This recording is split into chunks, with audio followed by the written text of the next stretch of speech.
My name is Zane Maguet, and I will be presenting on the Chickasaw Nation today. The Chickasaws are a tribe of Native Americans that live in Oklahoma.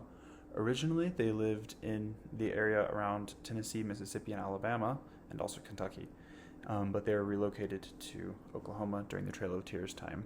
And currently, today, there are about 38,000 or so members of the Chickasaw Nation. My own personal connection is through my grandmother. As you can see here, if you go back several generations, I was related to my great grandmother was a lady named Mary Piamingo, and she was the daughter of a famous Chickasaw chief, Chief Piamingo or Piaminko. He was actually pretty famous in those times. He met with George Washington and was pretty well known among those. And it's not confirmed, but due to the name Piamingo as well as my ancestor's name, it's believed that he is one of my direct ancestors. As I mentioned earlier, the Chickasaws originally lived in the southeastern United States, in Alabama, Kentucky, Tennessee, Mississippi. And there's another really interesting connection for me because I am from Kentucky. So although that's not where they live currently, that is kind of the historic homelands of the Chickasaw. Now, the first time the tribe was contacted by Europeans was when Spanish explorer Hernando de Soto and his conquistadors arrived in the homeland in December of 1540. This party was defeated by the Chickasaws and driven out, but it started a long history of interaction with the colonizing Europeans. The Chickasaw Nation fought ferociously for centuries and regularly repelled would-be invaders. Now, eventually, the Chickasaws became known as one of the 5 civilized tribes, along with the Cherokee, the Choctaw, the Muscogee, also known as the Creek, and the Seminole tribes. And they were called this because of their ability to adapt to the European way of life and kind of fit in with them in that way. Despite their abilities to fit in with the European and being considered a civilized tribe, like the other tribes of the southeast region of the modern United States, the Chickasaws were forced to abandon their homeland. With the passing of the Indian Removal Act in 1830, the Chickasaws were driven from the rolling hills and bubbling streams of their beloved ancestral home and constrained to walk the infamous Trail of Tears with their Cherokee neighbors. Thankfully, the skilled and strategic Chickasaw leaders were able to assert more control on the specifics of the removal, thus improving their situation. Unlike many of the other tribes, the Chickasaws were able to negotiate payment for their lands, and they were also able to choose which seasons to depart in. And they eventually ended up in what is their current homeland in Oklahoma. Now we can go ahead and move on to some cultural aspects of the Chickasaws. Religion is an important traditional element of culture for many Chickasaws. Since recorded time began, Chickasaws have always believed in a divine being. Traditionally, the divine being was called Ava Bini Ili, meaning dwelling above. Chickasaw belief holds that there are 4 beloved things above the earth: clouds, the sun, clear sky, and he that lives in the clear sky. Therefore, the sky and all things in it hold a special place in the hearts of Chickasaws.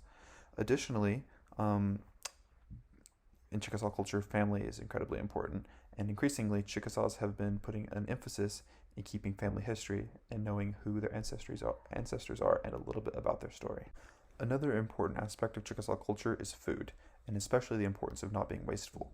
Chickasaws were traditionally farmers, and they had to carefully preserve seeds from one year of harvesting to the next year of planting. Failure to do so may have resulted in the loss of certain varieties of crops, which would have been seriously detrimental to the well-being of the nation and all the people in it. Finally, the last piece of culture that I would like to talk about for Chickasaws is their historic mistrust of the government. And just like many other Native American tribes, this is founded in a long history of abuse and mistreatment from the government. And because of that, it can be hard for Chickasaws, like other tribes, to accept when the government says certain things. Next, I'd like to tell the story of my ancestor Joseph Garside. He married a lady named Mary Louise McKinney, who was a descendant of Chief Piaminko. They had children together, but after only 11 years of marriage, Mary passed away. Despite not knowing much of what he should do, Joseph knew that it was important for him to get the names of his 7 children on the Dawes roll. Proving that his children were of Chickasaw blood was not as easy as you'd think it would have been, and he had a long legal battle with the Chickasaw tribe trying to prove their ancestry. Eventually, he was able to do so, and because of that, my ancestors are on the Dawes roll, which is how I am able to prove my lineal direct descendantship from the Chickasaw tribe. In modern times, the Chickasaws have many amazing assets. One of these is the WinStar World Casino and Resort, which is actually the largest casino in the world. With the earnings that they have from this casino, the Chickasaws are able to fund many programs and many things of which I'll talk more about later. Additionally, the Chickasaws have their hands in many other projects, including a chocolate factory. This is some chocolate from the Bedre chocolate factory in Oklahoma, which the Chickasaws recently bought and turned around. It was actually not doing as well as a business, but they bought it and put some resources into it, and now it's yet another source of wealth for the nation. In the current structure of the Chickasaw government, there is a governor, and his name is Bill Anwatabi. He's been in this position since the late 1980s, and even before that, he had an important position high up in the Chickasaw government.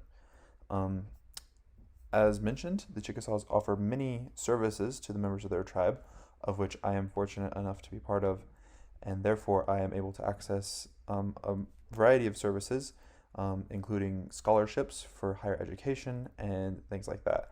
And the Chickasaws are really wise with their money, and they have decided to invest heavily in education and taking care of the senior members of the nation. Currently, the Chickasaws are headquartered in a place called Ada, Oklahoma. It's a place I have not yet been able to visit, but I really hope to visit it because it has so much amazing stuff around it. The casino that I've mentioned, the chocolate factory, and just all of the many wonderful resources that are available in that area. And in conclusion, the future of the Chickasaw Nation looks bright. They have been able to overcome many historic obstacles, and despite all those challenges, they've stayed organized as a nation, and they are thriving and taking good care of their members, and they're ready to keep growing and keep striving for a brighter tomorrow at all times.